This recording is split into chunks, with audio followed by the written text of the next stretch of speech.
Welcome to Mindfulness Manufacturing. My name is Trevor Blondeel. Spending 25 years in manufacturing, I discovered the real impact we have on turnover, communication, and the ability to manage change is how we show up. That's the essence of emotional intelligence. In each episode, we bring a guest or message to expand your skills, engage your people, and grow your organization. So let's jump in. Our job on this podcast is to equip our listeners to change your day. And recently, I'd say over the last 6 months, I'm seeing this repeat pattern of conversations with great leaders in manufacturing. And it's like, Trevor, I'm out there on the floor, I'm talking to our team and our leaders, and I've told everybody what they need to do, and we're still having struggles. And there's this Stephen Covey quote, seek to understand, not seeking to be understood. And it seems like there's a lot of us that are just seeking to be understood. Do you understand what I'm saying? This is what we need to do. But there's a different way around that. And that different approach in how we work together can really change your day, which is, hey, why you've tuned in, I hope, for this episode of Mindfulness Manufacturing. I had to bring in one of my good friends and experts in this area. And Diana partners with Operations Kickstart here, and my partner. We just came back from San Francisco not long ago, and she got certified in executive coaching with Michael Neuendorff. He is the president of Bay Area Executive Coach, and just a great person to have an in-depth conversation with here today. What do you see going on here? You are an expert of helping leaders and teams rise to new levels of professional success. Are you seeing this? I am seeing this, Trevor. And what I think is happening here is something that is common to the human condition, which is falling back on old patterns of behavior and a resistance to change. Yeah, we just like to keep giving the instructions and hoping for a different result. What I'm seeing is a different approach. And this different approach, this is your big nugget right off the hop.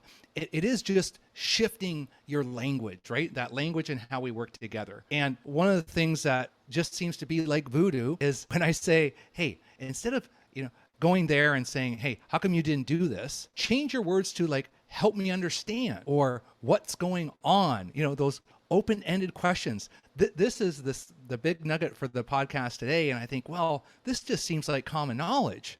Like everyone would want to be curious about others. But in our environments, we just get so busy and we don't. So how do we stay in the curious mode in manufacturing? Wow, that's a big question, Trevor, because this really applies to any industry, any workplace. Staying in curious mode. I like to call it student's mind, that when we come in to work with student's mind, that is holding the belief that I can learn something today. It doesn't matter if it's your 5th year on the job, your 10th year on the job, your 20th year on the job. You can still learn something today. But we have to have that belief inside of ourselves, and that we can learn something from someone else that we might previously have held the incorrect notion that we couldn't learn from. We can learn from anybody that we're working with.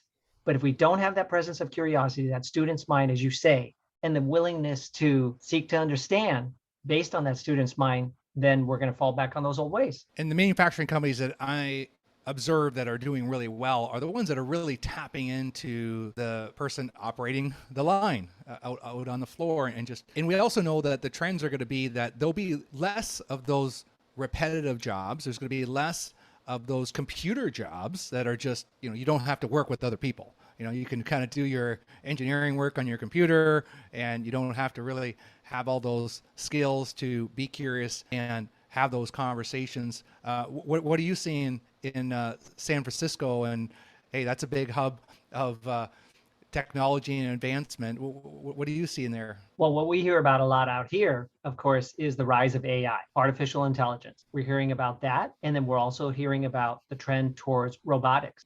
San Francisco has recently approved driverless cars as taxis. This is not a joke. Yikes. It's moving forward, friends.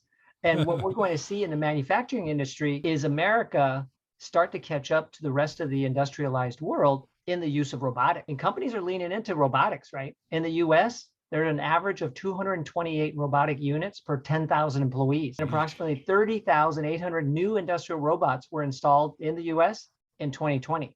It's growing.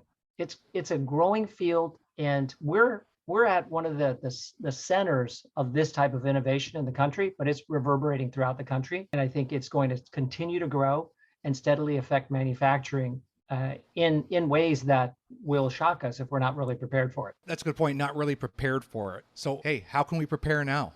Well, we kind of come full circle to what we were talking about before, which is we can't prepare for the future by doing what didn't work in the past. And what hasn't worked in the past is to just tell people what to do, not seeking to understand or work together to solve problems. That I believe that these jobs that are repetitive are oftentimes held by people who actually have great ideas, who are innovators, who are mindful of how this could be done better. But if the pattern is to be told what to do, then you actually click that part of your brain off, that you don't use that prefrontal cortex, that executive function part of your brain, which is the seat of innovation and creative thinking. So this whole idea of stopping telling people what to do, seeking to understand the ideas that they have and really get into conversation, which is a conversation that we don't have the answers to, that I don't have the answer and I'm trying to lead you to that answer.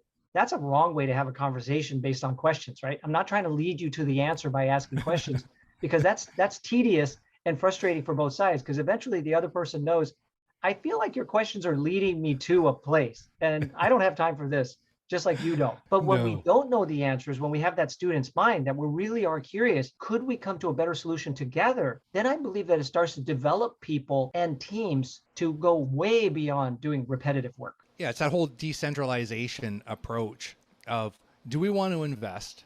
Right? It's some time, whether these are focus groups or just morning kickoffs or just those opportunities where, hey, we can have a conversation about the line not running well, right? In these areas, right? So how do we, and we know that, hey, this is going to help prepare our workforce, right? We can do this today. We just got to go and say, hey, we're going to do another line side meeting here, or we're going to empower this person.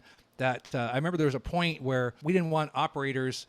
There's some plants that didn't want operators changing tips on welding robots, and they wanted maintenance to do that. And it's like blowing me away, because here we got to grow every single person. We got to tap into every single person. The more that they're willing to do, that we're all willing to do, then we're going to be ready for that future. And then for your own career, what kind of company are you working for or looking to work for? And when you're interviewing, maybe those are some good questions. I totally agree that there's a recent book out by Patrick Lencioni called The Ideal Team Player. And what he said makes up the ideal team player are people who are hungry. They are hungry to develop themselves and do a great job. And they're smart. And what he meant by smart is that they are mindful, right? And this is the whole idea here of this podcast, is being mindful. And so when you're hungry and smart, then you want to do more than repetitive work. You want to contribute more to the organization than just being told what to do.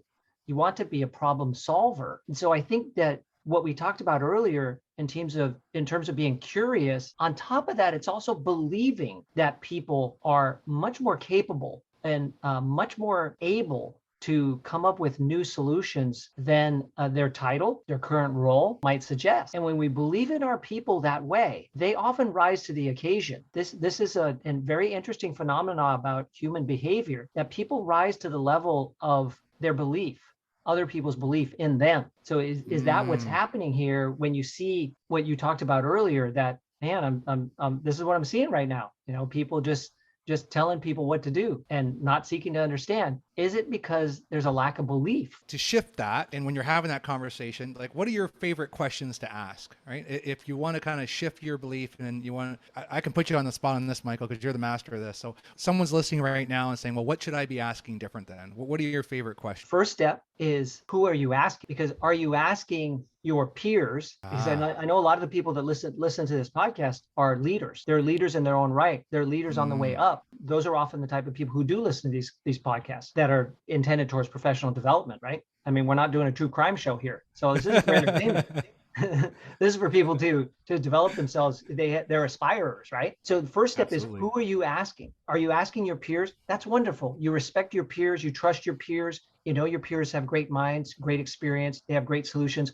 But how about going down a level, going down even 2 levels, to then show that belief, show that interest, and show that curiosity to what can we achieve together based on your different perspective. because at different levels of the organization, people have different perspectives. I have a different perspective when I'm 40,000 feet above the earth than when I'm right on the ground. So open to that perspective. And then the question to ask is, here's the problem, or here's the goal. We either have a problem or we have a goal. We're moving away from pain or moving towards gain, right? It's one or the other. I don't know how to get there. I don't know how to get to the gain. I'm not sure how to move away from the pain. But I'm thinking that enough of us sit down and talk about it and really trust each other and believe that we can co-create something new together today, tomorrow, over a series of conversations. We'll get there. And so then the question is, what do you think? It's as simple to start with, what do you think is one way to get to that gain? Or what do you think is one way to move away from this pain that we're feeling right now? And we're just brainstorming, right? We're not judging, we're not criticizing, we're not evaluating. We're just asking questions to open up the conversation and lower walls to where people say, you really want to know? You really want to know what I think? I mean, I'm impressed that you've come down a level, come down 2 levels. So it's going to take people a moment just to get over that. And once you get over that, then people's minds really start opening up. And then, who knows what can happen from there. And when you see those transformations in organizations, and it doesn't matter what industry it is, perhaps they're not in a real curious and they're not tapping in there. What kicks it off? Like, what actually starts that change in the organization? What can a listener do today? I would say, look back on the last 30 days. How have you tackled solving problems in the last 30 days? And what can you do differently in the next 30 days? Because what we're looking for is innovation in creative thinking. It's innovation in creative thinking that will find new discoveries, right? We can't solve tomorrow's problems using yesterday's solutions. We have to think different. We have to act different. So that's what I would say would be a method here is don't repeat what you've been doing. Do something new. Ask new questions. Come at it at a different time. Sometimes it's also time of day. Trevor, I read a book, When, by Dan Pink. It was one of my favorite. And that book, When, was fascinating to me because a part of the conversation that we don't always have is when is the right time. People are in good moods and in creative thinking mode in the morning, believe it or not, or right after lunch. Those are good times. Late in the afternoon, that's not usually the best time. Also think about when is the right time. Because if you look back in the past 30 days and you say, when did I have meetings that weren't actually that fruitful? Were they at 4:30 in the afternoon when guys are thinking about, I got to get home. I'm tired. I'm hungry. I'm feeling a little bit grumpy right now? That's probably not fostering the most creativity. So I think when has got to be a part of the conversation too. Just got out of a conversation this week, a story that just happened. And it was manager and one of the supervisors, and it was at the end of the day, and the supervisor was overwhelmed and just frustrated with this problem. And there was another person in the room that was kind of more listening, and the leader is kind of like, well, no, we should be able to get this, and just kept on drilling him with questions. He's already down. The brain's empty. The cell phone battery is gone. And it was just funny. And it was just a story this week. And the person that was telling me the story was a third person in it that was watching. It was like, you could just see there was nothing left.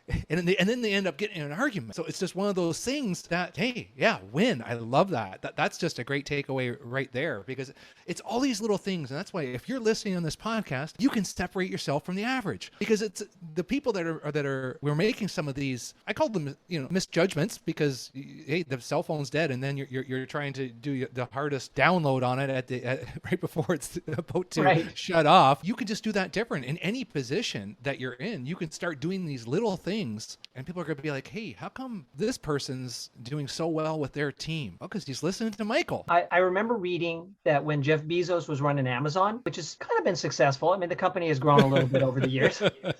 And he said he would only make important decisions at meetings in the morning, because he said when it came to the afternoon, he would get tired, grumpy, and might make the wrong decision by just not being in the right mood. So if it worked for him, it might work for us too. There was a team that I worked with that we always met in the morning. We always met in the morning when people were fresh, when they were feeling optimistic. We tend to feel more optimistic in the beginning of the day because we're full of energy. We got energy, we got fresh fuel in the tank, etc. And this group, they wanted to solve a big problem, which was, how do we start to create more career paths for people here? And this is a problem that was bedeviling them for years. And in some organizations, they don't have clear career paths. And in the past, we might have thought, well, shame on the leadership of the organization to not figure that out. And that might be partially true. But in this organization, I believed in the team that was comprised of people that were still doing the jobs, the blue collar jobs in the trades, and they wanted to solve it. They wanted to solve it with me through conversation, and I believed in their ability to do it. And sure enough, like they started to come up with a solution. We need this, we need that, we need this. And then I asked, so who would take this on? Because don't look at me. I'm not here as a consultant to write your plan for you. I'm just here as the coach to talk you through the whole process and ensure that you actually get it done. And two of the guys, they volunteered. They said, we think we can do it. And when are you going to do it? And they took it on, and they came up with a plan to develop career paths within that organization. And it all happened because we were curious.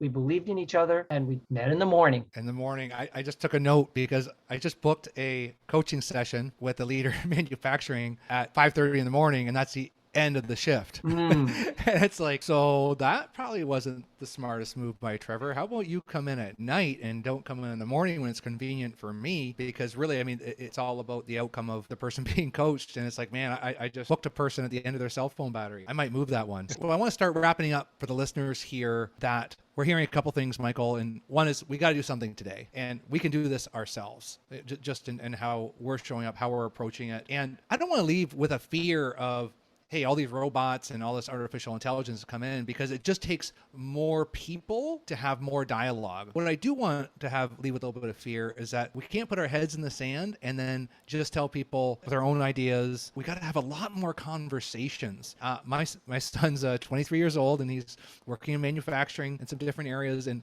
I can tell when he's getting some involvement, whether it's on the health and safety committee or whether it's just having an open dialogue with someone from engineering for a little bit on one small problem on a piece of equipment, he's a different person. And now, like, his mind, very smart, I'm biased as his dad, but very smart person, and he's going to do great things. And I said, don't worry that you're loading parts right now, because this is an MBA right now, real life. You're having these conversations, ask the engineer, get involved, do these things, and see what happens. And it doesn't always work for him.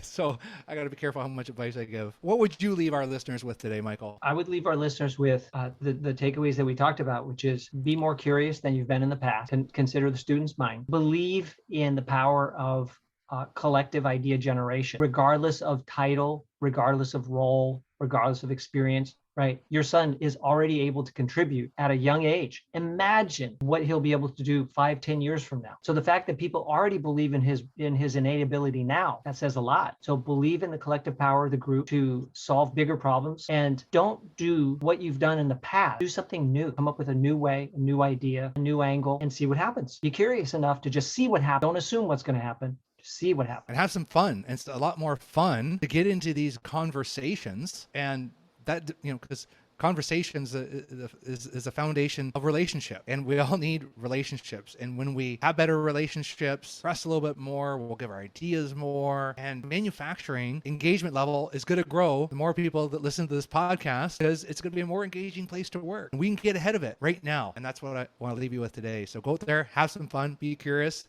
and thanks so much for coming on, Michael. Thanks very much for having me, Trevor. It's been a great conversation with you today.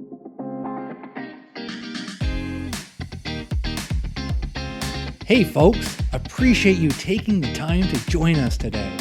If you enjoyed this episode, share it with someone. Haven't subscribed yet? Do it now. Remember, if you want results, the key is increasing your awareness of how you show up.